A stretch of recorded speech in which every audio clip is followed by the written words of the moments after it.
here from Stockton University. My name is Chama Uka. My name is Christina Salone. And my name is Daniel Schneider. We're going to be talking about the Mission 12 flight experiment from Stockton. So our experiment is focusing on the effects of microgravity on pegma-based self-assembly and impacts on drug delivery systems. So that sounds like a lot, but we're going to break it down for you today. So hydrogels is what we were focusing on. And they're often used for drug delivery, and we're basically looking at comparing them with those on Earth and those that went up to space in microgravity. So you might be wondering, what are hydrogels? They are three-dimensional networks of hydrophilic polymers. When they swell and saturate with water, they basically can hold many times more of their weight. And they are hydrophilic solutes in the water, and they absorb into the gel. So that basically means that they are encapsulating the polymers. In our experiment, hydrogels are often used for drug delivery and are very good at releasing medications over extended periods of time. Past studies have shown that hydrogels encapsulating water-soluble medications tend to have monodispersed molecules, meaning that they are similar shapes and similar sizes. And therefore, this leads to a consistent rate of drug delivery. However, if the hydrophilic water-based environment of a hydrogel encapsulates a hydrophobic medication, we noticed that they were different. They weren't as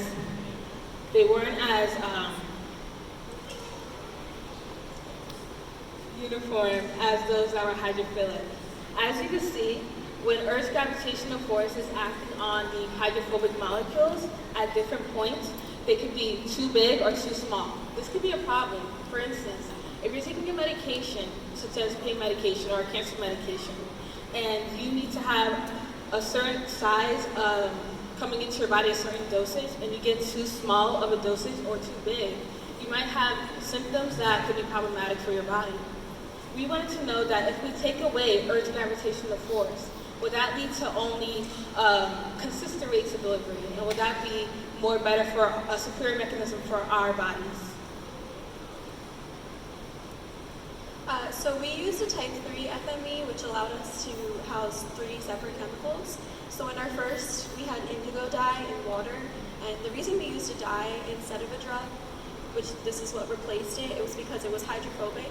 So we were able to answer or support our hypothesis. But because it's a dye, we were able to visualize it during our analysis. And in the second, we had a polymer pegma and DMSO, and in the third, we had aqueous peg dithiol, which acted as our crosslinker. So when it first went up to the ISS, all components were still separate. 2 days after it arrived, we had the astronauts release Clamp A. This introduced the polymer pegma to the dye molecules, and it encapsulated around them for several weeks while on board the ISS. And what we expected to happen was on the left in microgravity was monodispersed, the same size and shape, and polydispersed on the right for the ground truth experiment, which was different shapes and sizes. And then 2 days before it was to leave the ISS, we had them release Clamp B. This introduced the crosslinker. You could see on the left. Basically, this would harden the polymer shells that had formed because we needed to maintain the shape that was formed in microgravity on board the ISS when it re-entered the atmosphere.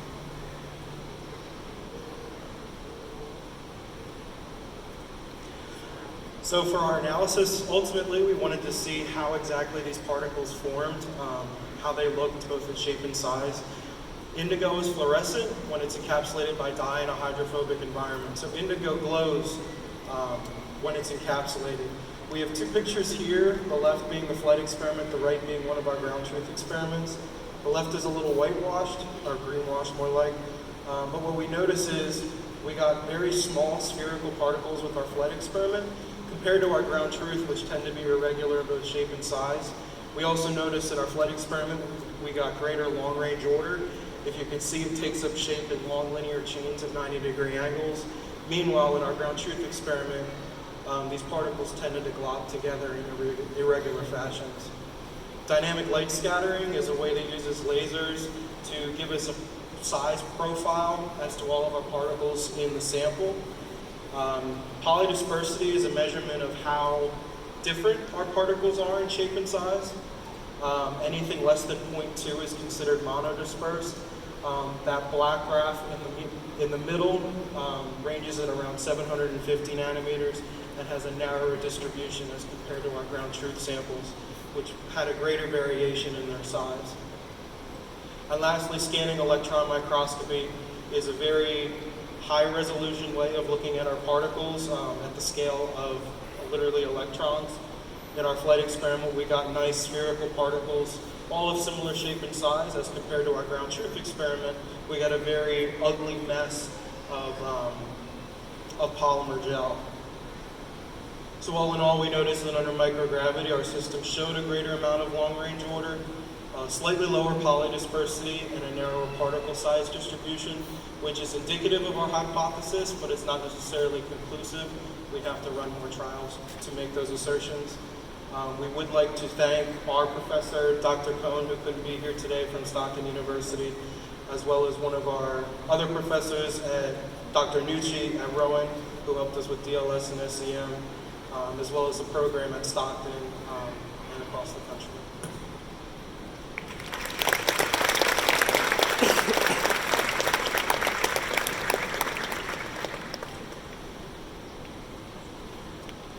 Do we have any questions for the Stockton University team?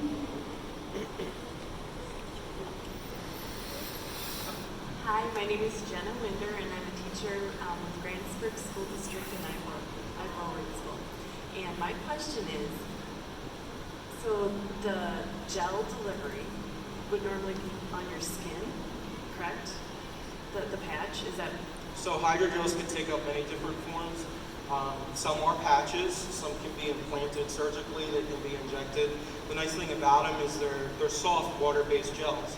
So you can take them as a pill, you can implant them in your body, they're non-toxic, and it's kind of an up-and-coming way as an extended release device. There's many different ways to utilize it. Okay, thanks.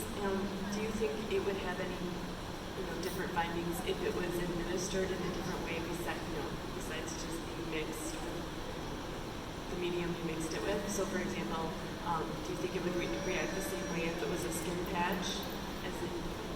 So hydrogels are kind of the basis for the way these polymers and medications would be delivered. What we were focusing on was how to encapsulate drugs in a polymer shell. The way the kinetics of how they're released from hydrogels are going to be different compared to how they're used. But our experiment focused more on encapsulating those drugs just to get them into the hydrogels. Okay, thank you.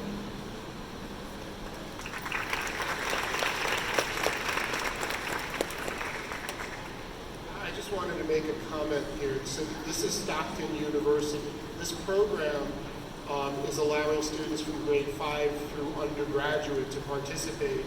And the students are using exactly the same facility instrument regardless of grade level. But I think what you're seeing here is what is essentially research caliber research on ISS through SSEP. You're all role models for the students that are sitting here. And you can see, as you see the grade levels go up, how the complexity starts to increase. So this is a way to see research unfolding, as students proceed through the education pipeline. So thank you for being role models for all of these students.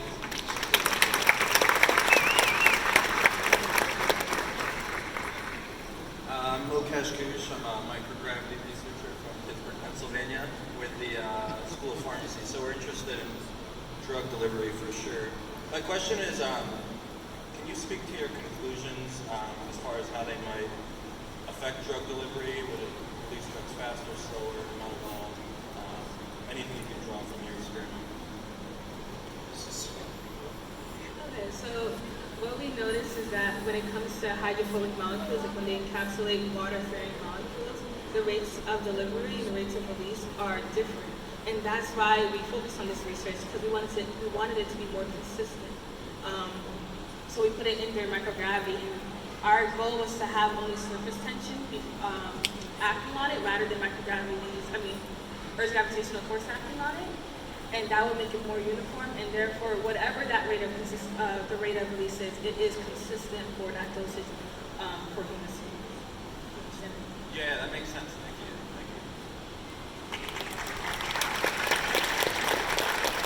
Thank you very much.